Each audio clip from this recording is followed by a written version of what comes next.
একতারা foundation কর্তৃক মহান বিজয় দিবস উপলক্ষে শীতবস্ত্র প্রদান।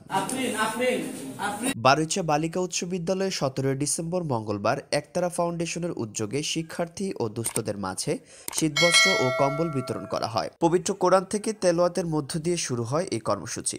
উক্ত কর্মসূচির সভাপতিত্ব করেন মোহাম্মদ নাসিমুল ইসলাম নাসিম, মহাসচিব একতারা ফাউন্ডেশন।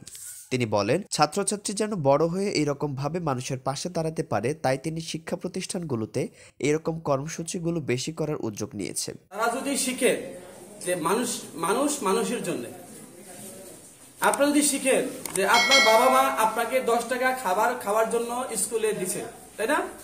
যদি তার থেকে আপনি 5 টাকা কোনো একজন ফকিরকে বা কোনো একজন অসহায় মানুষকে দান করেন, আর 5 টাকা দিয়ে আপনি একটি বাটার বন বা একটা বিস্কিট খান বা একটি কলা খান, যাই হোক, কিন্তু আপনি কিন্তু তৃপ্তি পাচ্ছেন না।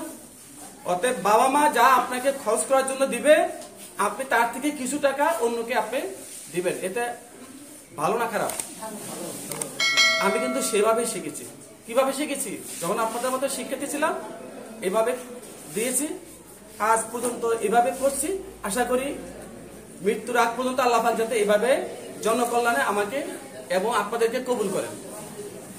কর্মসূচিটি পরিচালনা করেন একতারা ফাউন্ডেশনের পরিচালক ডেন্টিস্ট মোহাম্মদ আলতাফ হোসেন। একতারা ফাউন্ডেশন মানুষকে সবসময় সহযোগিতা করতে প্রস্তুত বলে জানান সংগঠনটির সদস্যরা। তারা আরো বলেন, কোনো দুস্থ ও অসহায় মানুষের বিপদে সংগঠনটি তাদের পাশে দাঁড়াতে প্রস্তুত সবসময়। সংগঠনটির এ ধরনের কার্যক্রমে সবার সহযোগিতা চান সংগঠনটির মহাসচিব। রিপোর্ট রাহাত আহমেদ, চিত্রগ্রহণ আশিস দাস, শিক্ষানবেশ প্রতিনিধি, নরসিংদী টিভি।